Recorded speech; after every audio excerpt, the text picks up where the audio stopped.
ഇതുപോലെ ഹെൽത്തി ആയിട്ടുള്ള ഒരു ഓട്സ് ഓംലെറ്റ് ഉണ്ടാക്കുക. വളരെ എളുപ്പത്തിലും ഉണ്ടാക്കാം. അതുപോലെ തന്നെ നല്ല ടേസ്റ്റുമാണ്. എല്ലാവർക്കും കഴിക്കാൻ പറ്റുന്ന രീതിയിലുള്ള ഒരു ഓംലെറ്റ് ആണ് കേട്ടോ. അപ്പോൾ കൂട്ടുകാർ ആദ്യമായിട്ടാണ് എൻ്റെ ചാനൽ കാണുന്നതെങ്കിൽ എല്ലാവരും ഒന്ന് ലൈക്കും സബ്സ്ക്രൈബും ചെയ്യണേ.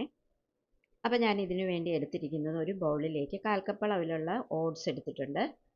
നമ്മൾ നോർമലായിട്ട് എടുക്കുന്ന ഓട്സ് ഉണ്ടല്ലോ, അതാണ് എടുത്തിരിക്കുന്നത്. ഇനി ഇതിലേക്ക് ഒരു 1/2 കപ്പ് അളവിലുള്ള പാലാണ് ചേർത്ത് കൊടുക്കുന്നത്. ഇത് നല്ല കട്ടിയുള്ള പാലാണ് കേട്ടോ.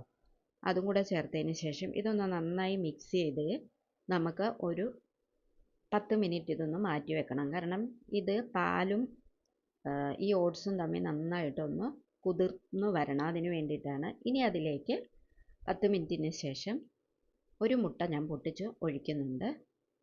അതോടൊപ്പം തന്നെ ഇതിലേക്ക് ഒരു അരമുറി സവാളയാണ് ഇതുപോലെ ചെറുതായിട്ട് കട്ട് ചെയ്തത് ചേർത്ത് കൊടുക്കുന്നുണ്ട്. അരമുറി ക്യാരറ്റ് ഗ്രേറ്റ് ചെയ്തത് ചേർത്ത് കൊടുക്കുന്നുണ്ട്. അതോടൊപ്പം തന്നെ ഒരു ക്യാപ്സിക്കത്തിൻ്റെ ഒരു ചെറിയ പീസാണ് ഞാൻ എടുത്തിരിക്കുന്നത്. അതും കൂടി ഇതിനകത്തേക്ക് ചേർത്ത് കൊടുക്കുന്നുണ്ട്. അതും കൂടെ ചേർത്ത് കൊടുത്തതിന് ശേഷം ഒരു സ്പൂൺ അളവിലുള്ള ക്രഷ്ഡ് മുളകാണ് ചേർത്ത് കൊടുക്കുന്നത്. ക്രഷ്ഡ് മുളകിന് പകരം പച്ചമുളകാണെങ്കിലും ചേർക്കാം. അതോടൊപ്പം തന്നെ കൊറിയാൻഡർ ലീവ്സ് കട്ട് ചെയ്തതും ആവശ്യത്തിന് ഉപ്പും കൂടെ ചേർത്ത് നമുക്ക് ഇത് നന്നായിട്ട് മിക്സ് ചെയ്ത് കൊടുക്കാം. നിങ്ങൾക്ക് വേണമെങ്കിൽ കുറച്ച് പെപ്പർ പൗഡറും കൂടി ഇതിലേക്ക് ആഡ് ചെയ്ത് കൊടുക്കാം കേട്ടോ. അതിനുശേഷം ഇതൊന്ന് നന്നായിട്ട് നമുക്ക് ഇളക്കി കൊടുക്കാം.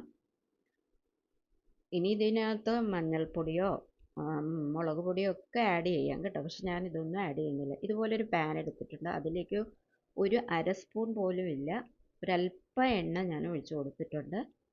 അപ്പോൾ നമുക്ക് ഈ ഓട്സിൻ്റെ കൂട്ട് നമുക്ക് അതിലേക്ക് ഒഴിച്ചു കൊടുക്കാം. ഒഴിച്ചു കൊടുത്തിട്ട് ഈ പാനിലേക്ക് ഇതുപോലെ നന്നായിട്ട് നമുക്കൊന്ന് പ്രസ് ചെയ്ത് കൊടുക്കാം.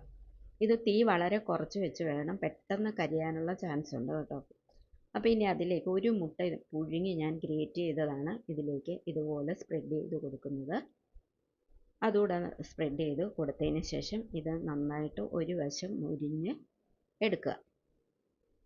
അങ്ങനെ ഇത് ഒരു വശം മൊരിഞ്ഞ് വരുമ്പോഴത്തേക്കും നമുക്കിനി ഈ ഒരു സൈഡ് അല്ലേ മൂത്തിട്ടുള്ളൂ. ഇനി നമ്മുടെ ഈ മുകൾ ഭാഗം മൂത്തിട്ടില്ലല്ലോ.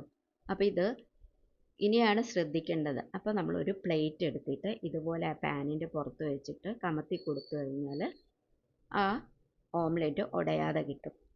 ഇനി മറ്റേ സൈഡ് കൂടെ നമുക്ക് മൂപ്പിച്ചെടുക്കേണ്ടതുണ്ട്. അപ്പോൾ ഇതുപോലെ നമ്മളൊരു ചട്ടുകം കൊണ്ട് പതുക്കെ ആ പാത്രത്തിലേക്ക് ഇട്ട് കൊടുത്താൽ മതി, അതായത് പാനിലേക്ക്. ഇനി നമുക്ക് വീണ്ടും ഈ ഓംലെറ്റ് റെഡിയായി കഴിഞ്ഞിട്ട് ഒരു പ്ലേറ്റിലേക്ക് മാറ്റി കൊടുക്കണം.